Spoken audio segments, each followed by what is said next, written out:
Good morning, folks. Welcome to today's live stream. Well, pretty much the same idea as yesterday, and I didn't save yesterday's live stream, but today we're pretty much seeing the exact same scenario. So let's dive right into it.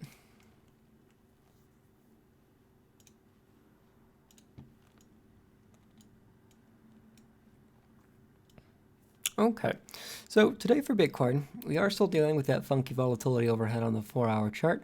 So we're just going to pop down to the 1 hour and get ourselves a more accurate reading of this relative period of mass and expansion.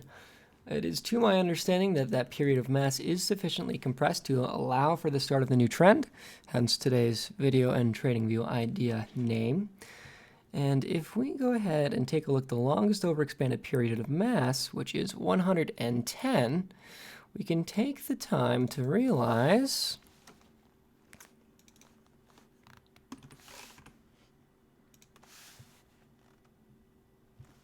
beautiful that we are actually still in that compressing range. It's a little ridiculous how accurate this has become.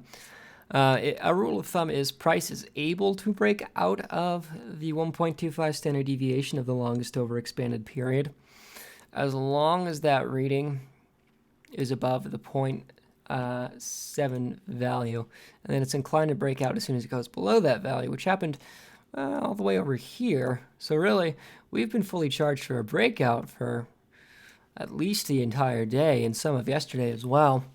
So with that in mind,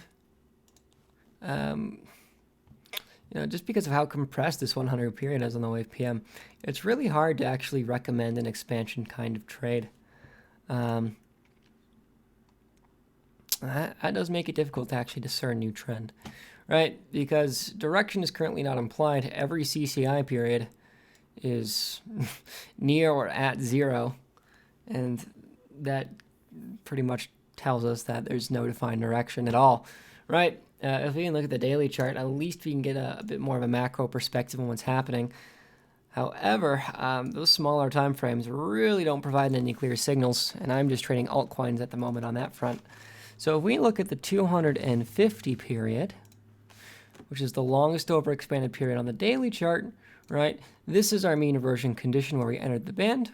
And technically, our long entry into that mean reversion is going to be a 14 or a 25 period CCI rollup, right? And that still has a ways to go. So technically, if you're looking for a long-term long position in the bull market, well, we still got a ways to go before that happens. I do believe we will retest that weekly 200 and the bottom edge of this compressing band in the eventual future. I'd say maybe 2 to 5 weeks, 2 to 6 weeks, I would say, right? And it is important to note in the previous fractal from Bitcoin's last bull run, or rather the last period of accumulation as defined in 2015, it was important to note that once we actually did cross these pivots, what we saw was a lateral mean reversion, where price decided to go sideways with a slight upward slope to match the 200 weekly moving average, right? And then price, or rather the mean, traveled down to meet the price, rather than the price traveling up to meet the mean. So really, when we're sitting in the middle like we are right here, and we're not at the swing low, and we don't have no upward expansion to the mean itself, again, it really doesn't give you all that big of an opportunity for a position at this time. We did catch the weekly 200 here and here, and that treated us really well. However, now we're in the lateral chop waiting game, and one of the most important parts about trading lateral chop is knowing when not to have an opinion, right? Because compressing lateral chop, that's great. That's tradable. That's really good because you can easily define the range and anticipate the mean reversions. However, once that all finally sufficiently compresses, you're going to have a hard time actually defining the range because any kind of expansion is implying trend, right? So the implications of trend still haven't been that strong. And if you're trying to catch the swing low of a range, like down here now, Well, I was absolutely happy to catch the swing low of this range because it was testing the bottom edge of the relative overexpanded period, and I got a really nice scalp on this, right? Because it would take too much force to reasonably move price outside of the compressing band.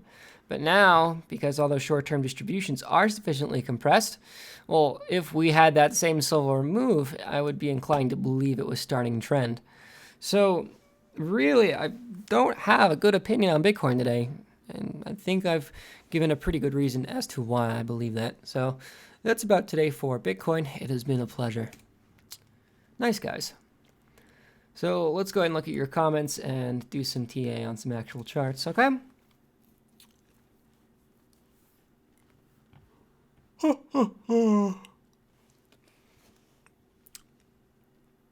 Jason, hello, Jason. We'll check out a Litecoin update because I'm in a Litecoin short right now. I actually just loaded up on that Litecoin short once more. I stopped out last night, but I decided to re-enter with more leverage. So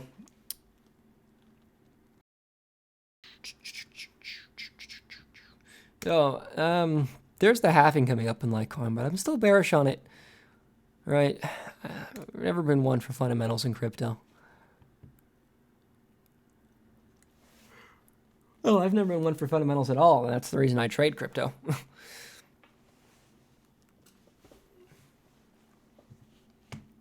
Where better to rely strictly on TA than a market that relies primarily on blind speculation, right? Wow, this is taking a while. How you doing, buddy? Hold on a second.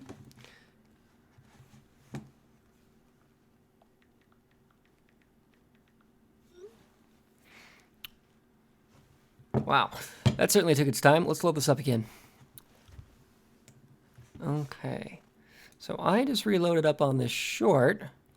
Yeah, this 4-hour chart is just too clean.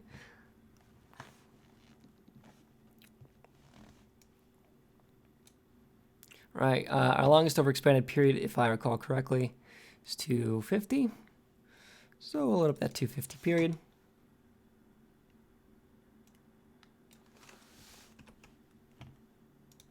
Very nice. So I actually stopped out on this wick, and I only just re-entered. I know that doesn't seem optimal, but that's the cost of doing business, if you will, right?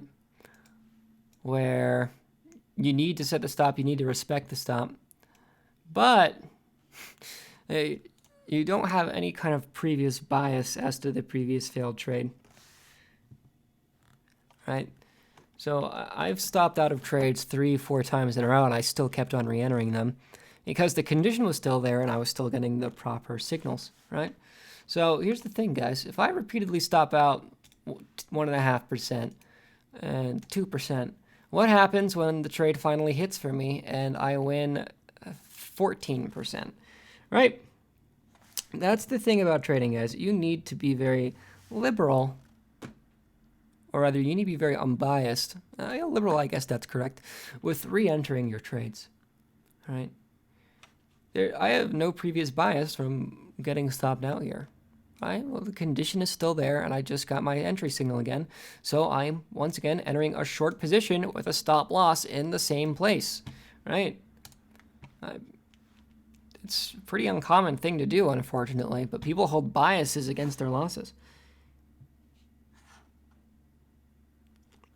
Hey, Robin.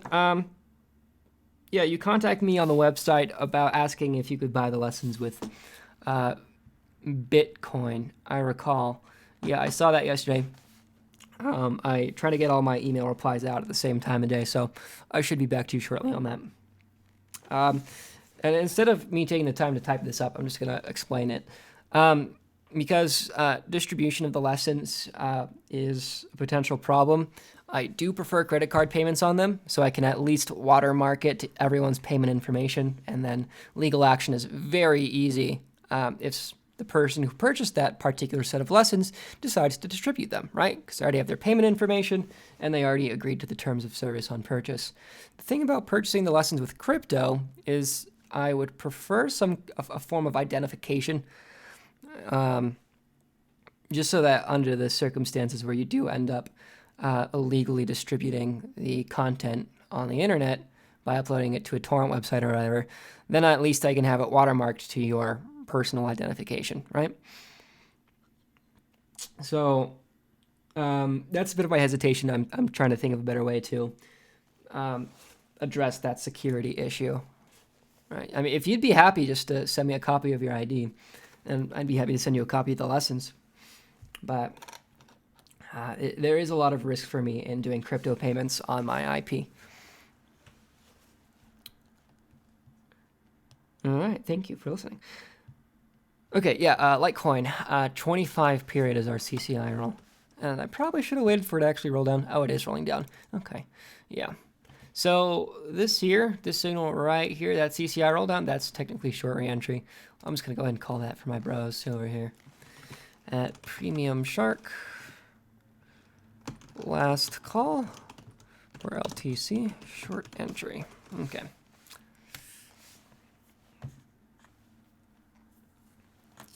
Cairo, should a trigger CCI roll-up happen when we're inside the band, or can we be outside the band and the trigger would still be valid? Well, in this scenario, it's a roll down, right, because it's a bearish position. And man, you are the person who has gotten the most information out of me and my students free of charge. I'm going to be honest. Like, the amount of information you figured out a la carte is pretty impressive. But that's your prerogative to tune into the live streams every day, so good on you. So, yeah, I'm still very bearish on Litecoin, even though the halfening's coming. So let's go ahead and check out Ethereum and XLM. I still have a bag of XLM because we still have an implied mean inversion condition, right? Bitfinex. What an ugly chart. I want the Binance chart, please. Very nice. Yeah, we still have a mean inversion condition even though the price is, hasn't gone anywhere, right? So we're looking at the 280 period here. Not at all, Cairo. 280. Okay. Very nice. Yeah, so it's still implied we need to go to this mean here. I mean, the profit entry or the profit ratio when I initially entered the trade was 10 to 1. Now it's been reduced to 5 to 1. And actually the profit ratio is just like almost 1 to 1 because technically speaking, we can retrace to the bottom edge of this band and still be in the implied mean inversion condition. So Cairo, aren't you already subscribed to the indicators? I'm pretty sure you've posted charts.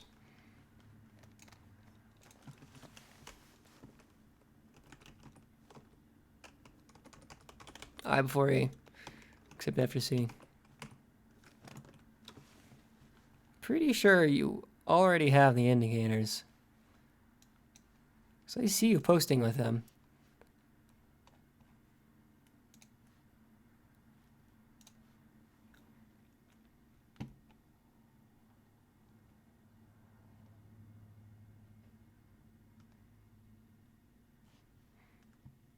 Yeah, dog, you're already subscribed.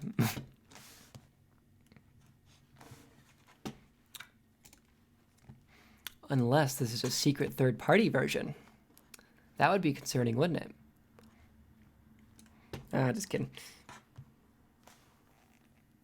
Hey, Robin. Yeah, I would be happy to contact you as soon as I'm done with the live stream. We'll sort it out over email.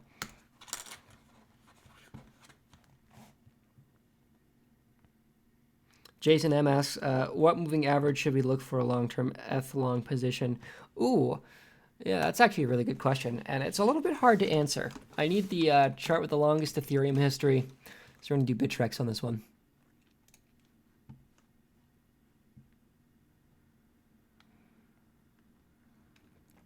You know, this generation of mass down here is just completely maxed out. We're going to go to like a 3-day chart maybe. Yeah, see this? Like, the expansion is above the historical data, right? So to answer your question, you should look for aversion to at least the 320 mean on the 3-day chart. Like, let's just load that up for you. 320.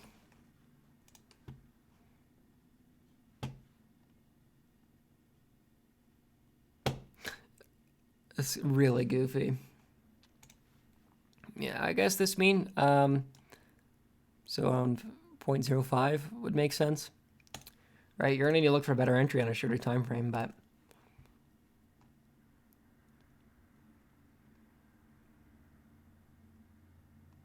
okay.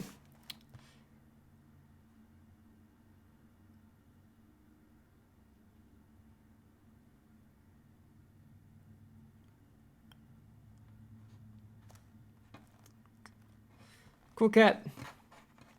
But it's so much more fun to dramatically exclaim conspiracy theories on a live stream than to think reasonably about it. So, sensationalism is the future. Okay, Ethereum. I'm already doing Ethereum. Right. We need to define retracement values based on this new plume of mass, just so we can figure out what a potential long entry would be.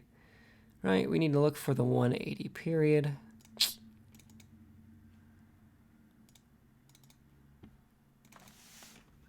$180. Oh, that's impressive. Nice. Actually, I'm kind of sad I didn't catch that short entry. Huh. It's only 4%. That's fine. Anyway, we are hitting that target, and if trend continuation, see, entering directly on the mean is kind of a lower probability trade, right? So, like, let's just pretend that this was also the longest overextended period here, right? If we have the retracement to the mean, sure, it might bounce off of it, but then it could just trade laterally as defined by that period, right? And that's kind of what's happening here, and it doesn't have to bounce on the mean. Where it would need to bounce off of is the bottom edge of the band, but that's not really the condition yet, is it? So either you want to look for new upward expansion at this time or wait for the bottom edge of the band to be touched.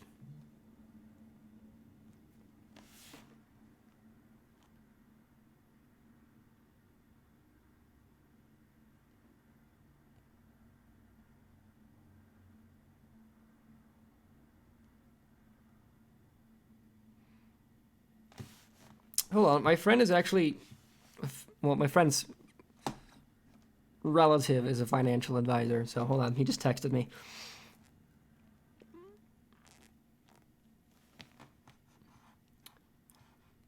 Okay, yeah, I actually linked a pretty interesting PDF in announcements.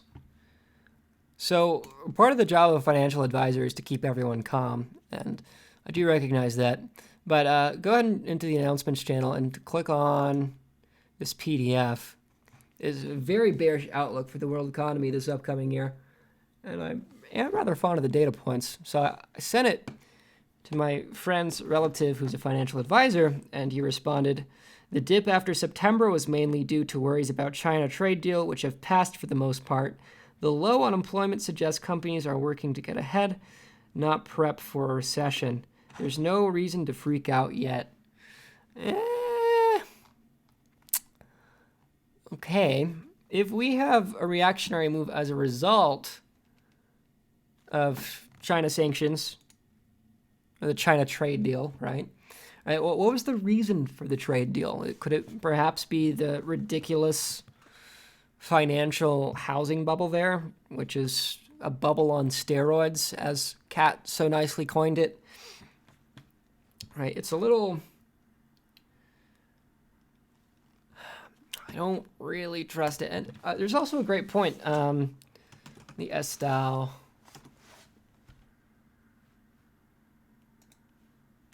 Like on the macro level time frames, there's pretty much bullish divergence on every indicator, or every oscillator. Entertainingly enough, I guess we could use CCI.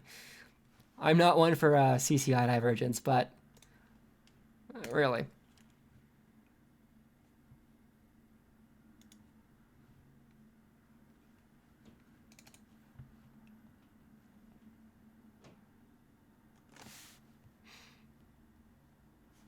Okay, what chart says, so there's a legitimate case made that the U.S. macro indicators in the U.S. still look good.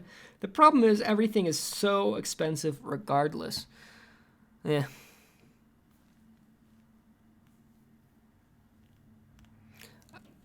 Just after watching those videos in the Chinese ghost cities and how they're still building the Chinese ghost cities, it's kind of an inevitability, isn't it?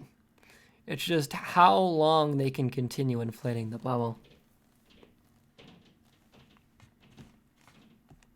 So, the concern is there, a vague feeling of dread, if you will.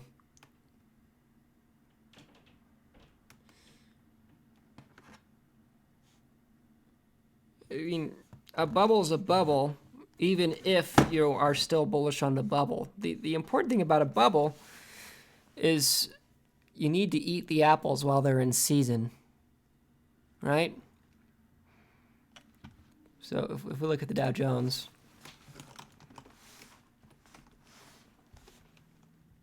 I'm so bearish on this. Oh my god. Yeah, we've caught a short entry right there. I'm pretty happy about that. Instead of just drawing an arrow, I'll show you. Hold on. All right, the relevant pivots for Dow Jones Industrial Average long-term mean reversion, right? The profit ratio is there, right? I think I told my father about my growing hunch on the impending crash, and he said, "Oh, hope not." And my favorite quote is, "Hope is a bullshit emotion that will lose you money." So, really, guys, have a plan B if this does all go to shit. I'd rather bet that the bubble's going to end than to catch the last leg up on this bubble. You know? It just doesn't inspire a lot of confidence. Alrighty, folks. Well, this was fun. It has been a pleasure. And I'll talk to all you folks later. Oh, like this video? It does me a wonder. It really does.